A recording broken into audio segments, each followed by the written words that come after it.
This video overviews the levels or scales of measurement.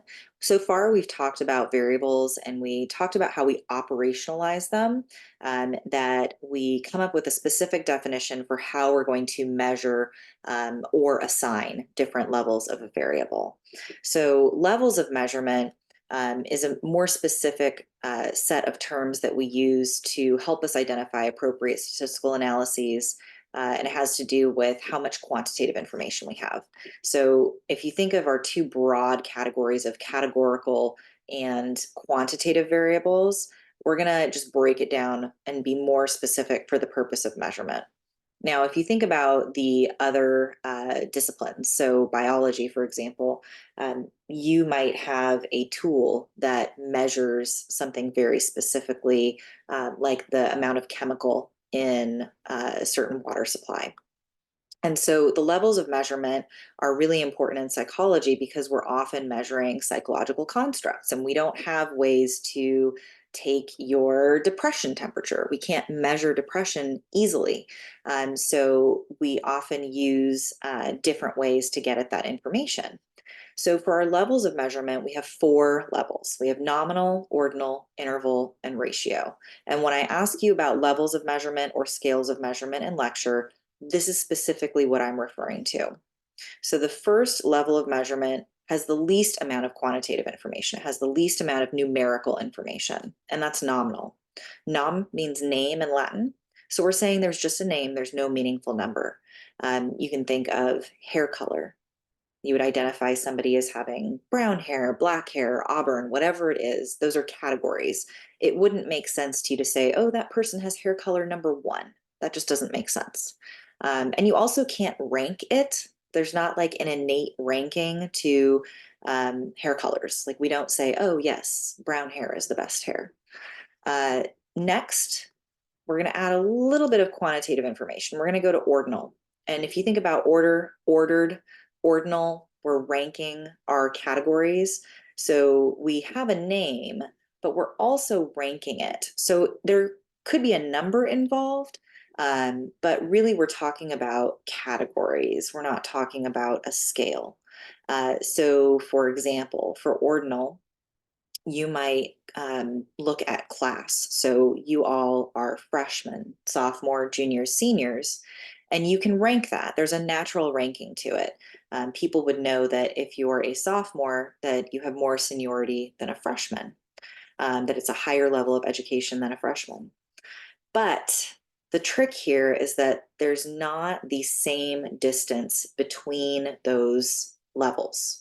So somebody who's a freshman and another person who's a sophomore, they might only be separated by a few units, or they could be separated by 15 units, whatever it might be. And that's going to vary also depending on different universities and different structures. So there's not a consistent space between those levels.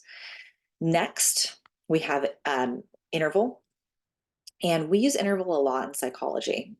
So interval, we have our name, we have our ranked and ordering, but now we have a proportionate interval between variables. And what that means is that there's the same distance between each of the measurements.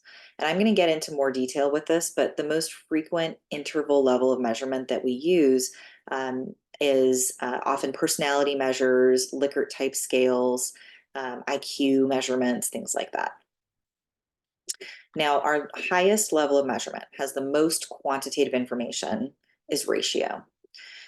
We have all of the aspects that we have in nominal, ordinal, and interval, but now we're adding a true meaningful zero or a natural zero. So I'll go through some more specific examples of this, but the idea is that in a ratio level of measurement, the zero means something, and you can say that this amount is twice as much as this other amount. You can make a literal ratio out of it. So for nominal, one of the key components for nominal measurement is that they are mutually exclusive categories. You cannot be in more than one category. They're just names. There's not, again, that meaningful number. And examples I always use gender as an example. That's a good one where you can think of that you don't have a natural order to gender. It's not like you rank gender. And if you do, you're sexist. So don't be sexist. Don't do ordinal. It's nominal. So that is just category names. If we were to say that there's a mean of gender, there's an arithmetic average of gender, that would have no meaning whatsoever. Now, other examples that I have here, nationality. If you have an experimental study and you have multiple conditions, those would be categories. Those could potentially be ordinal, but that's going to be very specific to the situation. But in general, you're just naming your experimental conditions. I have basketball jersey numbers here as an example because it's kind of a weird one, where it's an actual number, but it's not meaningful. So it's not like if you are wearing jersey number 1 that you are the best player on the team. And then again, just a reminder that this is also often referred to as categorical, but nominal is just a more specific way to talk about the variable. All right, so for ordinal, we still have categories, but now, and they're mutually exclusive, but now we have an order to those levels that makes sense, that's innate. So the example I have here, exam grades, A, B, C, D, F, those are not equal intervals. What I mean by that is that if you look at A, there we go. If you look at the distance between A and B, it's not the same distance. So an A could be a 99, could be 100, it could be a 95, it could be a 90. It could be an 89.5 if you attend class every day. It could be a 92, right? And then a B could be an 89. It could be an 89.5 if you never attend class. It could be an 82. So there's not a consistent distance between those levels. So this has an order. We know that an A is better than a B, which is better than a C, which is better than a D, but they're not equal intervals. And then for education level, an example would be you might take a survey and it asks you the highest level of education you've completed and gives you options like you graduated elementary school, junior high, high school, etc. One of the ones that I think is really important to point out is that we often use Likert type questions, and I have a separate short video on that. But we often will ask a question that in psychology that asks for an attitude or a belief or a strength of agreement to a certain question. And you can rank those in order, but they are categories that are ranked. So a single question, a single Likert type question is ordinal. And ordinal is often referred to as under that branch of categorical. So it's kind of under this umbrella of categorical, but sometimes it varies depending on textbooks and on individuals. Now, moving on to interval, this is where we have a numerical scale and we have equal intervals between the values. There's not a meaningful zero though. So here, as an example, temperature in Fahrenheit, a zero degrees Fahrenheit does not mean that there is zero heat or zero thermal activity. It does not mean that 100 degrees is twice as hot as 50 degrees. But the difference between 90 and 91 degrees is 1 degree, and the difference between 91 and 92 degrees is 1 degree. So there's the same distance between those measurements. The one that we use the most commonly is Likert type scales or personality measures. We use those a lot in psychology because we need a tool to measure our psychological constructs. Now, for a total score on a Likert type scale, it's not really interval. Like if you get 100 on a depression scale and somebody else gets 101, it's not like there's the same distance between 100 and 101, 102 for depression. So you want to think about it conceptually. And a true zero, there's no zero on a depression scale that would be a real zero. It's not like you get a zero on the Beck depression inventory. It means you have no depression at all. So we treat Likert type scales as approximately interval.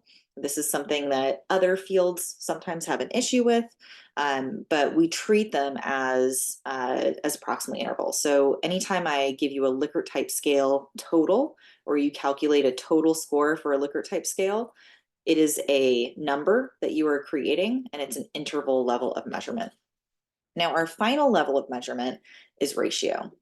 Ratio has all of the components of the other levels, but in this case, there is a true and meaningful zero.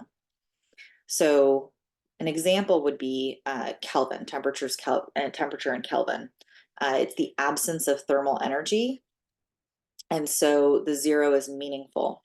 Height. Now, of course, you're not going to come across somebody who is 0 inches tall, but that is a theoretical, it would be a meaningful zero. And so that would be an example of ratio. Age, if you measure age, there is again that meaningful zero, as long as it's not measured as a category.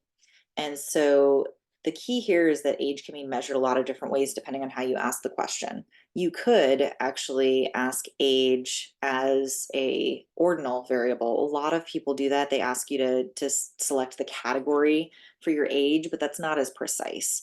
So it's going to depend on the purpose of your research, but typically you're going to collect age as a continuous variable. Now, what we're going to do for the purpose of class in 144 and 42 is we're going to refer to our numbered variables as interval/ratio or continuous. We're going to treat them as continuous variables, and you can picture, like I do in class, moving my hand up and down in a wave for continuous. So the idea is that we're going to treat it as a number, and we can do analyses using that information. So moving forward, interval ratio is going to refer to variables that have a number, has a proportionate interval between values, and we're going to treat them the same way, statistically speaking.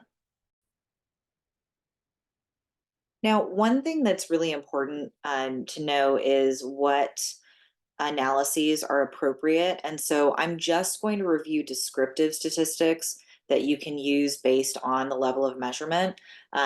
For inferential statistics, I have separate videos on what is appropriate based on what your two variables are or single variables are. So measures of central tendency. In general, measures of central tendency refer to how your variables are grouped around central values or what the most frequent values are. So for nominal, all you can do is talk about the mode or the most frequently picked category. So you can also talk about frequency in percentages, but mode would be your measure central tendency. There is no measure of variability for nominal. For ordinal, you can look at the mode. You can also get a median, which is your middle value. So you get a little bit more information. And then for measures of variability, you can get a range for ordinal, and you can also calculate the interquartile range, which we don't do typically. I typically do that more when I teach sociology, but we don't use that as much in psychology. So for interval ratio, this is where you have the most quantitative information, and you can do the most quantitative statistical analyses. So you can calculate, in addition to the mode and median, you can calculate the arithmetic mean because you have a number to work with. And then you have the ability to calculate not only the range and interquartile range, but variance and standard deviation. And you'll find that mean and standard deviation are the most common. I have additional videos that talk about when they are most appropriate. So again, when you're talking about levels of measurement, we're using a way to communicate with other researchers and other people how we collected our data and what that data is appropriate for. So you do want to be very accurate in this process. And that is all that I have for you on this topic.